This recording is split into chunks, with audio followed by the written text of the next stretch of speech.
अस्सलाम वालेकुम स्टूडेंट्स, उम्मीद है आप सब खैरियत से होंगे। My name is Fahd Zafar. हम इंशाल्लाह आज से जो है वो 9th क्लास की मैथमेटिक्स की जो न्यू बुक है उसका जो है वो सिलेबस शुरू कर रहे हैं। ठीक है, हम स्टार्ट कर रहे हैं आज स्टूडेंट्स अपनी एक्सरसाइज 1.2। इंशाल्लाह हम जो है 9th क्लास की जो मैथ की बुक है, जितनी भी इसके अंदर बारीकियाँ हैं, जो जो पॉइंट जिस पेज पर लिखा है उसको हम इंशाल्लाह डिस्कस करेंगे साथ साथ।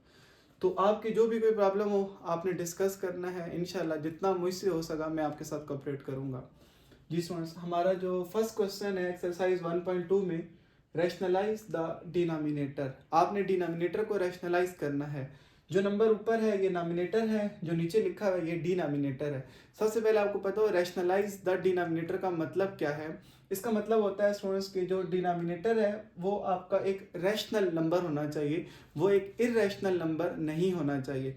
इर्रेशनल नंबर स्टूडेंट्स जो है ये इसका प्रॉपर इंट्रोडक्शन है। जो रैशनल और इर्रेशनल नंबर हैं ये मिलकर बनाते हैं set of real number. Irrational number की आप आसान से, अगर आपसे पूछा जाए कि आप हमें कोई भी एक इर्रेशनल नंबर लिख कर दिखाएं, तो बड़ी आसान सी पहचान है एक, जब भी स्टूडेंट्स के रूट के अंदर प्राइम नंबर आ जाएगा, जैसे कि आप एग्जांपल देख सकते हैं √2, √3, √5, √7, ये सारे के सारे स्टूडेंट्स इरेशनल नंबर हैं। वो नंबर जो कभी भी p/q की फॉर्म में नहीं लिखे जा सकते। या फिर आप इसके रूट में एक ऐसा नंबर आ जाता है जो किसी का परफेक्ट स्क्वायर नहीं है, तो वो नंबर आपका इरेशनल नंबर होता है। तो उसका मतलब है क्वेश्चन का कि रैशनलाइज द डिनोमिनेटर, आपने डिनोमिनेटर को रैशनलाइज करना है। अभी देखें ना, यहाँ पर डिनोमिनेटर में √3 आ रहा है, मतलब √3 एक इरेशनल नंबर है। तो अभी ये जो है इसको आपने रैशनलाइज करना है, यानी कि रैशनल में कन्वर्ट करना है। तो शुरू करते हैं। ऐसे क्वेश्चन को रैशनलाइज करने के लिए कंजुगेट मेथड इस्तेमाल किया जाता है। अगर आपके पास स्टूडेंट्स ये इस तरह एक साइड लिखी है a प्लस √b और आपसे कहा जाए इसका कंजुगेट बताएं, तो आप कहेंगे a माइनस √b, ये इसका कंजुगेट है। ठीक है, सेम हम कंजुगेट मेथड इस क्वेश्चन पे अप्लाई करते हैं। 13 डिवाइडेड बाय 4 प्लस √3। आपने डिनोमिनेटर के कंजुगेट से मल्टीप्लाई भी करवाना है और डिवाइड भी। ये जो हम मल्टीप्लाई करते हैं और डिवाइड करते हैं, स्टूडेंट्स को अक्सर इस बात से मसला रहता है कि ये हम क्यों कर रहे हैं। एक तो बात ये है कि क्वेश्चन को सॉल्व करने के लिए, दूसरा ये कि ऐसा करने से हमारे जो स्टेप है क्वेश्चन उसके ऊपर कोई फर्क नहीं पड़ता। इसको बेसिकली कहा जाता है गोल्डन रूल ऑफ फ्रैक्शन। कोई भी फ्रैक्शन स्टूडेंट्स मैं आपके सामने लिख दूँ 2/3, मैं इसको देखें एकदम 5 से मल्टीप्लाई कर दिया, ये बात गलत है क्योंकि मैंने सिर्फ मल्टीप्लाई किए। अब रिजल्ट चेंज हो चुका है। अगर मैं चाहता हूँ कि 2/3 ही रहे, तो मैं अगर 5 से मल्टीप्लाई कर रहा हूँ तो 5 से मुझे क्या करवाना पड़ेगा, डिवाइड। इससे हमारा स्टेप बैलेंस हो जाएगा, क्योंकि 5 से क्या हो सकता है, कैंसिल हो सकता है। या अगर आप कैंसिल नहीं करते तो 10/15 और उसके बाद कैंसिल करने पर दोबारा कितना आ जाएगा, 2/3 आ जाएगा। This is golden rule of fraction कि आप किसी भी नंबर से मल्टीप्लाई भी कर सकते हैं और किसी भी नंबर से डिवाइड भी। तो इस वजह स्टूडेंट्स मैं डिनोमिनेटर के कंजुगेट से मल्टीप्लाई भी करूंगा और डिवाइड भी करूंगा। तो कंजुगेट है students 4 minus √3 divided by 4 minus √3। Next जो फ्रैक्शन है nominator by denominator, nominator by denominator. जब दो फ्रैक्शंस आपस में मल्टीप्लाई होती हैं तो नॉमिनेटर नॉमिनेटर से मल्टीप्लाई होता है और डिनोमिनेटर डिनोमिनेटर से मल्टीप्लाई होता है। तो 13 स्टूडेंट्स किससे मल्टीप्लाई होगा, 4 माइनस √3 के साथ। जी स्टूडेंट्स, डिवाइड में देखें, आपने इसको सिर्फ रवानगी के साथ पढ़ना है। मेरे साथ पढ़ें, a plus B, a minus B, दरम्यान में मल्टीप्लाई है, यानी कि आपके पास इस तरह का पैटर्न है a plus B multiply a minus B.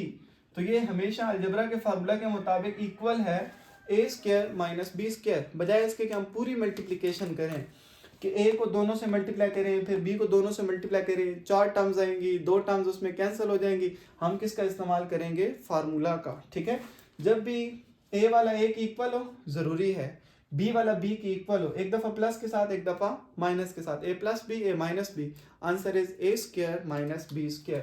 तो यहाँ पर आप देखकर बता सकते हैं आंसर आ जाएगा 4² माइनस √3²।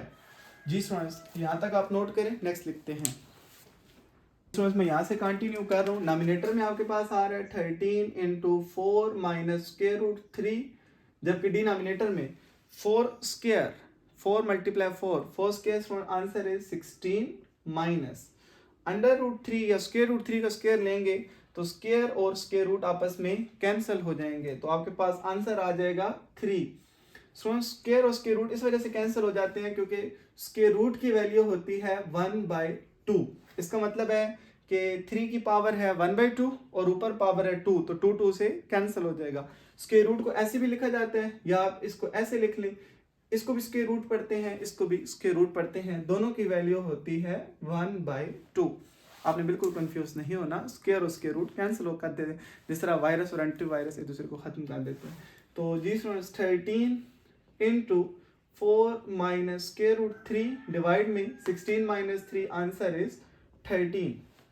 अब यहाँ पर आपको अलाउ है कि आप इस 13 को इस 13 से कट कर सकते हैं। वजह ये है कि 13 अंदर मल्टीप्लाई हो रहा है, अगर तो वो उसके साथ ऐड सब्ट्रैक्ट होता तो फिर मैं ये कटिंग नहीं कर सकता था। रिमेनिंग आपके पास रह चुका है 4 माइनस स्क्वायर रूट 3। अब आपसे पूछा जाए कि इसका डिनोमिनेटर क्या है, तो इसके डिनोमिनेटर में स्टूडेंट्स 1 प्रेजेंट है, और 1 कौन सा नंबर होता है, रैशनल। इसका मतलब दिए क्वेश्चन आपका रैशनलाइज हो चुका है।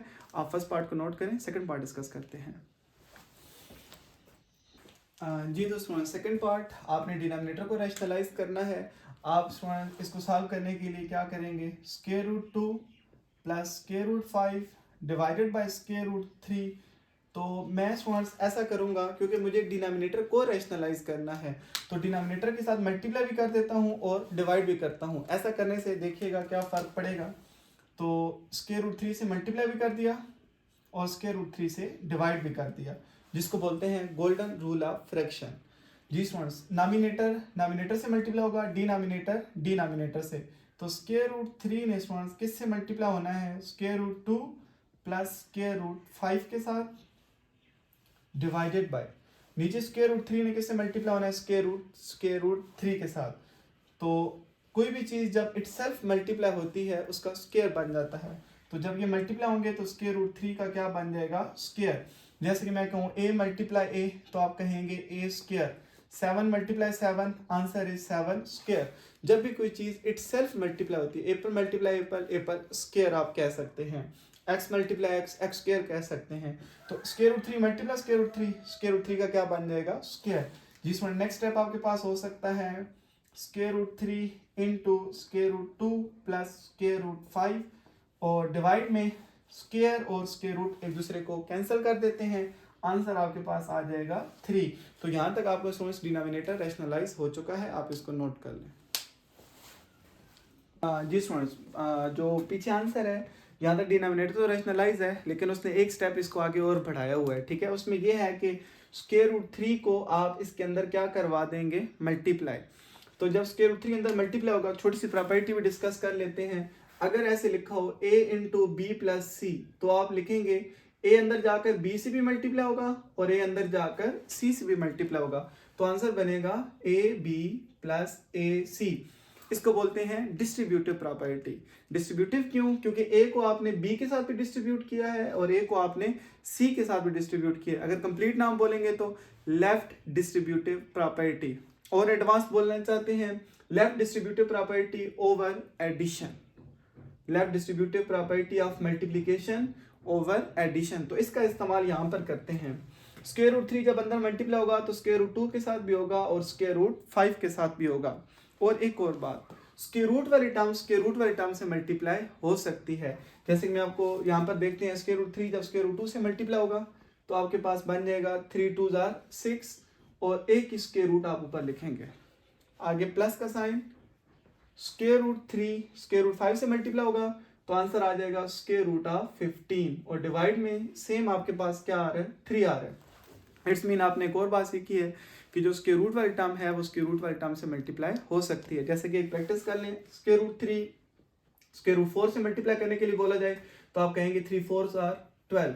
तो वो भी चीज़ एक पॉइंट डिस्कस कर लेते हैं कि अगर स्क्वायर रूट 3 से मल्टीप्लाई हो तो ये दो तरीकों से अब सॉल्व हो सकता है। जैसे कि अभी हम कह रहे हैं 3 3 कितना हो जाएगा, 9, और 9 का स्क्वायर रूट कितना आ जाएगा, 3।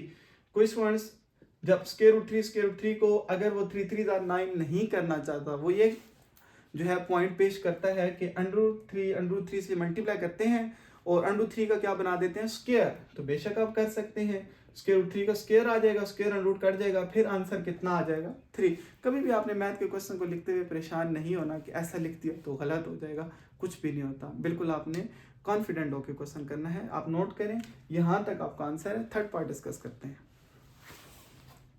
जी। तो स्टूडेंट्स पार्ट नंबर 3 है, आपने वही रैशनलाइज द डिनोमिनेटर। तो पहला स्टेप आप खुद भी अब बता सकते हैं, आप किससे मल्टीप्लाई और डिवाइड करेंगे। एक ही नंबर है स्क्वायर रूट 5, तो सेम इसी नंबर से आप मल्टीप्लाई भी कर दें और डिवाइड भी कर दें। डिनोमिनेटर ही के साथ क्यों करते हैं, क्योंकि हमें डिनोमिनेटर को रैशनलाइज करना है, वगरना तो हम नॉमिनेटर से भी कर सकते हैं। नॉमिनेटर से मल्टीप्लाई होगा जी स्टूडेंट्स।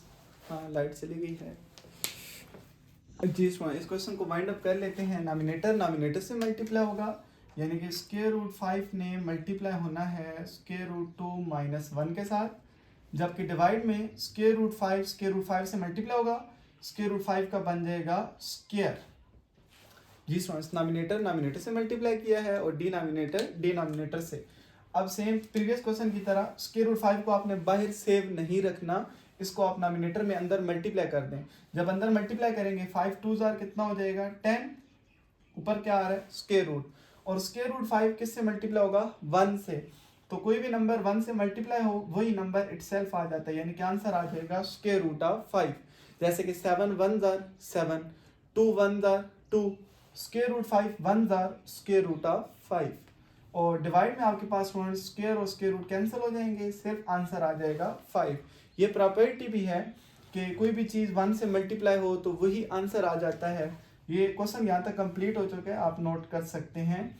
अगर a मल्टीप्लाई 1 हो तो आंसर आ जाएगा a, b मल्टीप्लाई 1 हो आंसर आ जाएगा b, स्क्वायर रूट 3 मल्टीप्लाई 1 हो आंसर आ जाएगा स्क्वायर रूट ऑफ 3। इस प्रॉपर्टी को मैथ में कहा जाता है multiplicative identity property. Multiplicative identity property, 1 is called multiplicative identity and this property is called multiplicative identity property। अपना ख्याल रखिएगा, नेक्स्ट क्लास में मुलाकात होगी। अल्लाह हाफिज़।